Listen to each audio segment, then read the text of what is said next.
को अगर मंदिर बनाने का अधिकार है तो किसी को मस्जिद बनाने का भी अधिकार है, वो बनाए। किसी को गुरुद्वारा बनाने का अगर है तो वो बनाए। लेकिन अपने धर्म के अनुसार आप अपने धर्म को धारण करिए, लेकिन देश का धर्म जो तिरंगा है वो कहीं अपमानित न होने पाए, इसका भी सारे धर्मों के लोगों को ख्याल रखना पड़ेगा। के समर्थन में है किसका? जो मस्जिद बन रहा है। नहीं, मतलब हम अगर ब्राह्मण हैं तो हम पूजा मंदिर में करते हैं, हम मंदिर में जाते हैं, भगवान के यहाँ मत्था टेकते हैं। तो मुस्लिम कहाँ जाएगा? मस्जिद, वो तो मस्जिद में ही जाता है ना। नहीं, वो मस्जिद में ही जाता है ना।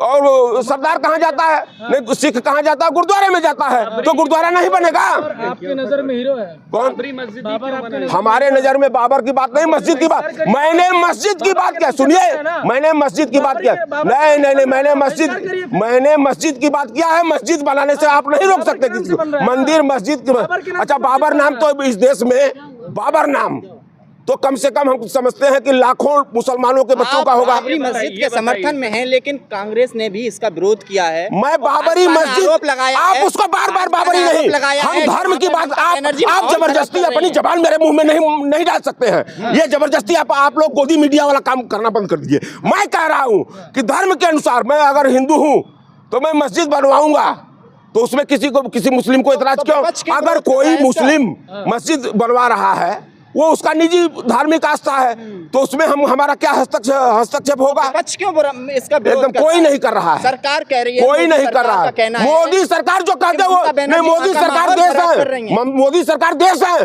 मोदी देश है। क्या बात आप कर रहे हो? अगर विपक्ष नहीं इसका विरोध कर रहा है तो ममता बनर्जी ने पार्टी से क्यों निकाला? किसको? तो ये है ये प्रश्न ममता बनर्जी के जाके प्रवक्ता से पूछिए, ये मेरा विषय नहीं है। मैं एज ए जो आपके सामने खड़ा हूं, मैं एज ए कांग्रेस का एक वर्कर हूँ। ये लग रहा है कि माहौल खराब करने का प्रयास किया। माहौल तो हमेशा भाजपा खराब करती है। उसको एक मुद्दा चाहिए। देखिए, जेन्युइन मुद्दों पर आज बहस की जरूरत है। आज जो देश की स्थिति बनी हुई है, आज आप जान लीजिए कि रुपया 90 रुपए से ऊपर पहुंच गया है डॉलर के मुकाबले। आप समझिए कि आप कहाँ खड़े हैं। देश कर्ज में डूब रहा है, बेरोजगार रोज लाठी खा रहा है। बेरोजगार अगर अपनी आवाज उठा रहा है तो उसको जेल में डाला जा रहा है। आज किसानों की स्थिति क्या है? जबरदस्ती जमीन भाजपा सरकार कब्जा करके जबरदस्ती किसानों का हथकंडा अपना उसको छीन रही है। आज उस पर जरूरत है चर्चा की। आज देश के ज्वलंत मुद्दों पर चर्चा करिए। भाजपा इस देश को सही बता दे, गर्त में पहुंचा चुकी है। मोदी जी कह रहे हैं विपक्ष भी सही से भूमिका नहीं निभा पा रहा है। देखिए, एक चीज बता दे। अच्छा, कैसे निभाएगा? मोदी जी क्यों नहीं बोलेंगे? आप एक बात समझिए, जब केचुआ जैसा चुनाव आयोग बैठा हो, ज्ञानेश कुमार भ्रष्ट और बेईमान, न्यायपालिका चुप हो गई हो, जो सरकारी संस्थानें हैं जिसके ऊपर इस देश का समाज का दायित्व था कि 200 गुण के आधार पर जरूरत पड़े तो सरकार को भी आप रोकने का काम करें, आज वो सारे लोग चुप हो चुके हैं। तो मोदी जी क्यों नहीं आरोप लगाएंगे? क्यों नहीं लगाएंगे? क्योंकि पूरा समर्थन लोगों के है।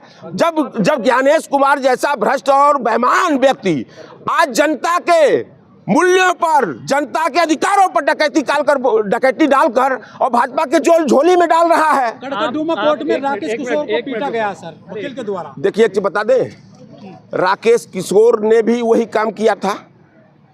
न्यायपालिका के सर्वोच्च कुर्सी पर बैठे हुए न्यायाधीश पर उन्होंने जूता फेंका था, तो जूता का बदला जूता मिलेगा।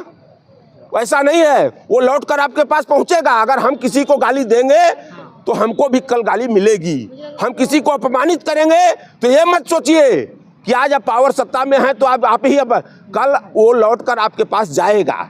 तो ये तो हमको सोचना होगा कि हम अपनी मर्यादा को कैसे बचाएं। वो कोई सनातनी है सर, वो वकील सर कैसी बात कर रहे हैं? वकील कानूनी होता है, सनातनी बार वो घर के लिए होता है।